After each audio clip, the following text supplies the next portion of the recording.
नमस्कार विद्यार्थी मित्रांनो, शैक्षणिक स्वराज YouTube चॅनलवर आपले खूप खूप स्वागत आहे. आज आपण अभ्यासत आहोत द्वितीय सत्र संकलित मूल्यमापन चाचणी क्रमांक 2 इयत्ता 8वी विषय विज्ञान. ही प्रश्नपत्रिका आपण समजून घेऊया. मित्रांनो, तुम्ही नवीन असाल तर चॅनलला सबस्क्राईब करा व बेल आयकॉनला प्रेस करा. प्रश्न पहिला, अयोग्य पर्याय निवडून वाक्य पूर्ण करा. परिसंस्थेमध्ये मानव प्राणी टिंब गटात मोडतो. उत्तर भक्षक. ध्वनीच्या निर्मितीला माध्यमांची गरज असते. टिंब ही आपल्या जीवनातील सतत चालू असणारी जैविक प्रक्रिया आहे. उत्तर आहे श्वसन. आकाशगंगा ही एक टिंब दीर्घिका आहे. उत्तर चक्राकार. आरबीसीची निर्मिती टिंब मध्ये होते. उत्तर अस्थिमज्जा. पुढील प्रश्नांची उत्तरे लिहा. सहसंबंध ओळखायचा आहे आपल्याला. संस्करित काच, फेन काच, अल्कली सिलिकेट काच, विरघळणारी काच. चुकी बरोबर ते लिहा. कृष्णविवरातून केवळ प्रकाशच बाहेर पडू शकतो. हे विधान चुकीचं आहे. कृष्णविवरातून काहीही बाहेर पडू शकत नाही. मला ओळख, माझ्यामुळे तर आहेत पाने हिरवी. उत्तर हरितद्रव्ये किंवा क्लोरोफिल आपण त्याला म्हणतो. विसंगत पद ओळख. सतार, व्हायोलिन, गिटार, बासरी. या ठिकाणी बासरी वेगळं उत्तर येईल. हे सूरवाद्य आहे, बाकी सर्व हे तंतुवाद्य आहे.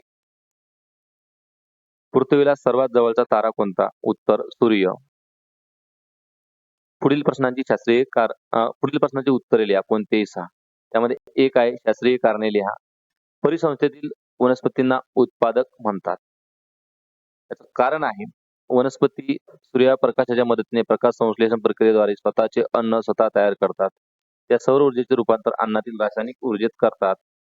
परिसंस्थेतील इतर सर्व सजीव प्रत्यक्ष किंवा अप्रत्यक्षपणे अन्नासाठी वनस्पतीवरच अवलंबून असतात, म्हणून त्यांना उत्पादक म्हणतात.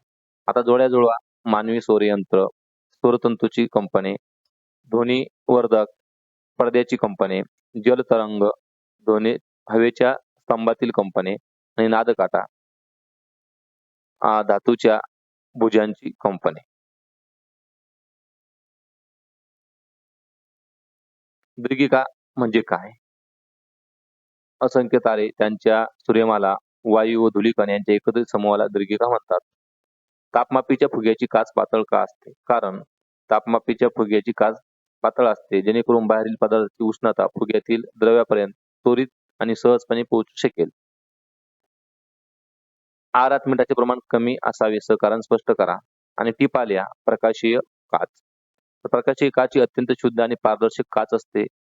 स्वरूप ही काच वाळू, सोडा आणि चुनखडी, बेरियम ऑक्साईड आणि बोरान यापासून तयार केली जाते. या काचेतून प्रकाश आरपार जाताना त्याचे योग्य प्रकारे अपवर्तन होते. याचे उपयोग चष्म्याचे भिंग, दुर्बिणी, सूक्ष्मदर्शक आणि कॅमेऱ्याची भिंगी तयार करण्यासाठी या काचेचा वापर केला जातो. दात घासताना टूथपेस्ट का वापरतात? याचं कारण आपल्याला सांगायचं आहे. आपण जेवल्यानंतर दातांच्या फळीत अडकले अन्नकण जीवाणूमुळे ऍसिड तयार करतात, त्यामुळे दातावरील संरक्षक इनॅमलचा थर खराब होतो. टूथपेस्ट ही स्वभावतः अल्कली असते. ती दातावरील आम्लाचे उदासीनीकरण करते आणि दात किडण्यापासून वाचवते, म्हणून दात घासताना टूथपेस्ट वापरतात. शास्त्रीय कारण लिहा. बेदाणे पाण्यात ठेवल्यावर काही वेळाने फुगतात. तर कारण आहे बेदाण्याच्या पेशीमध्ये पाण्याचे प्रमाण बाहेरील शुद्ध पाण्यापेक्षा कमी असते. यामुळे पसरणाचे तत्व लागू होते. बाहेरील पाणी बेदाण्याच्या बाह्य आवरणातून आत शिरते. अंतस्था पसरण, यामुळे बेदाणे काही वेळाने फुगतात. फरक स्पष्ट करा. भौतिक बदल आणि रासायनिक बदल. भौतिक बदल हा बदल तात्पुरता आणि उलटवता येणारा असतो. यात कोणताही नवीन पदार्थ तयार होत नाही. उदाहरणार्थ बर्फ वितळणे. उलट रासायनिक बदल जर बघितले तर हा बदल कायमस्वरूपी आणि सहजासहजी न उलटता येणारा असतो.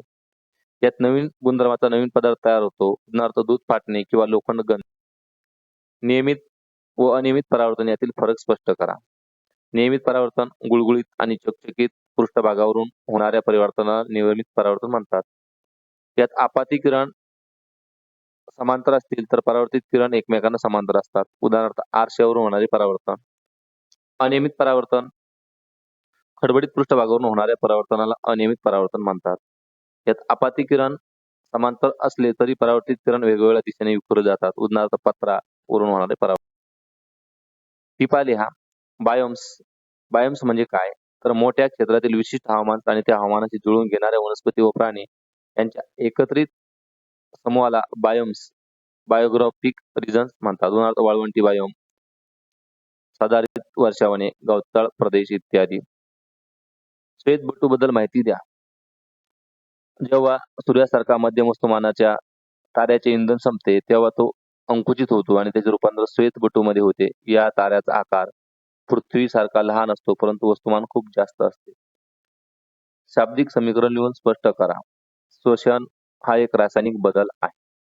याचं सूत्र या ठिकाणी आपण लिहू शकतो. ग्लुकोज अधिक ऑक्सिजन बरोबर कार्बन डायऑक्साईड अधिक पाणी अधिक ऊर्जा. प्लॅस्टिकचे गुणधर्म लिहा. प्लॅस्टिक गंजत नाही, ते उष्णता आणि विजेचे दुर्वाहक आहे. त्यावर हवामान किंवा पाण्याचा सहज परिणाम होत नाही. ते वजनाने हलके आणि टिकाऊ असते. त्याला हवा तसा आकार देता येतो. ही प्लॅस्टिकची काही गुणधर्म. पुढील प्रश्न सोडवा. आम्लाचे उपयोग लिहा. आता आम्लाचे बरेचसे उपयोग आहेत आपल्याला या ठिकाणी ते लिहायचे. दैनंदिन जीवन, उद्योगधंदे आणि वैद्यकीय क्षेत्रात आम्लाचे विविध उपयोग होतात. खत निर्मिती कारखाने, औषध निर्मिती, इतर सर्व क्षेत्रामध्ये आपण ऍसिड हे वापरलं जातं.